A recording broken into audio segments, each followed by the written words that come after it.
Banyan bonsai club workshop વડોદરાની પ્રજા માટે પ્રદર્શન.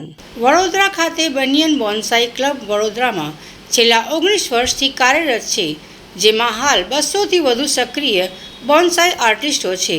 ક્લબમાં દર મહિને નિયમિત યોજાતા વર્કશોપનો લાભ લેવા નવા બોન્સાઈ આર્ટિસ્ટોને મળે છે. તેના કારણે જ આજે વડોદરાએ માત્ર ગુજરાતમાં જ નહીં પણ દેશ પરદેશમાં પોતાની આગવી પ્રતિષ્ઠા ઊભી કરી છે. વર્ષ 2012 તથા 2015માં ક્લબ દ્વારા રાષ્ટ્રીય કન્વેન્શનનું પ્રશાસન પાત્ર આયોજન કરવામાં આવ્યું, જેમાં જુદા જુદા 14 દેશોના બોન્સાઈ માસ્ટર્સ દ્વારા તેમની આગવી ટેકનિક્સ પ્રદર્શિત કરાઈ હતી, જેમાં દેશભરના 500થી વધુ આવેલા બોન્સાઈ આર્ટિસ્ટોને ધન્ય થવાની લાગણીનો અનુભવ થયો હતો. દર વર્ષની જેમ આ વર્ષે પણ પારસી અગિયારી મેદાન સૂર્યા પેલેસ હોટલ સામે સયાજીગંજ ખાતે શ્રીમતી સ્વાતિ એસ બેડેકર ટ્રસ્ટી વાત્સલ્ય ફાઉન્ડેશન વડોદરા દ્વારા 19મું બોન્સાઈ પ્રદર્શન વડોદરાની પ્રજા માટે ખુલ્લું મૂકવામાં આવનાર છે, જેનો વિનામૂલ્યે લાભ 14/3/2026થી 16/3/2026ને શનિવાર સુધી સોમવાર એમ 3 દિવસ માટે સમય સવારના 10થી સાંજે 8 વાગ્યા સુધી લઈ શકાશે. દેશ પરદેશના ફળ ફૂલ પાનના નાના નાના સુંદર કુદરતના ખોળે મેદાનોમાં, પર્વતો પર, નદી, દરિયા કિનારે જોવા મળતા અવનવા ઘટાદાર આકર્ષક બોન્સાઈ પ્લાન્ટ્સનું પ્રદર્શન યોજાઈ રહેલું છે. વડોદરાની કલાપ્રેમી પ્રજાએ છેલ્લા 18 એક્ઝિબિશનમાં ખૂબ વિશાળ સંખ્યામાં હાજરી રહી શિસ્તબદ્ધ રીતે આનંદ લીધો હતો.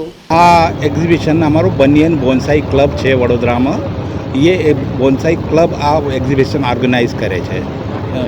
આ છેલ્લા 19 વર્ષથી અમે લોકો આ કન્ટિન્યુ દર વર્ષે આ એક્ઝિબિશન કરીએ છીએ. એનામાં અમારા જો મેમ્બર હોય, રજિસ્ટર્ડ મેમ્બર હોય, એમના બધાના બોન્સાઈ બનાવેલા હોય એ નમૂના અહીંયા પ્રદર્શિત કરવામાં આવે છે.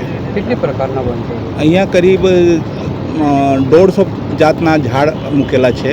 જો આપણા ભારતીય બી છે, બહારના બી છે, ઇન્ડોનેશિયા, થાઈલેન્ડ, જાપાન, ત્યાંથી બી અમે ઘણા બધા પ્લાન્ટ લાવ્યા છે અને એમના બોન્સાઈ બનાવીને અહીં મૂકેલા છે.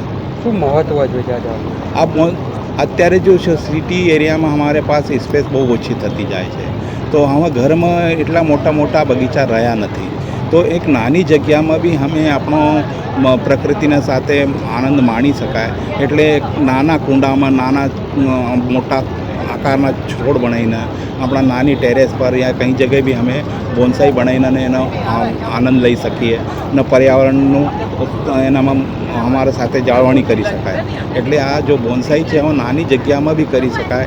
એટલે અમારા પાસે જગ્યા નહીં રહી એટલો એનો ઓપ્શન છે આ કે એના નાની જગ્યામાં બી આપણને ઘણા બધા બોન્સાઈ ઉગાડી શકાય. આપણો પરિચય? હું દિનેશ પાટીદાર ને મારું બોન્સાઈ ફાર્મ છે અડાસ ચોકડી પર આણંદના પાસે.